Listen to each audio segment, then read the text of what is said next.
Jadi hari ini merupakan hari keempat kegiatan atau lebih tepatnya hari terakhir. Di sini kegiatannya melanjutkan kegiatan kemarin seperti ada yang masih melakukan proses membatik dengan teknik cap maupun tulis. Kemudian ada yang masih melakukan pewarnaan dan terakhir kita di sini akan melakukan proses namanya melorot, yaitu melepaskan lilin atau lilin yang kemarin sudah kita gunakan untuk membatik.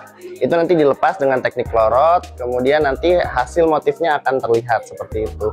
Jadi di hari terakhir ini kita memang fokus untuk menyelesaikan kain-kain yang akan menjadi karya batik seperti itu.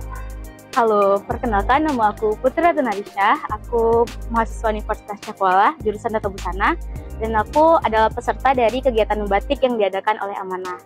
Kegiatannya itu seru banget, banyak banget ilmu yang aku dapetin dari mulai pewarnaan alami, teknik mencanting, pewarnaan, fiksasi, dan banyak lagi. Semoga kedepannya harapan aku Amanah terus mengadakan kegiatan seperti ini lagi karena banyak banget manfaatnya.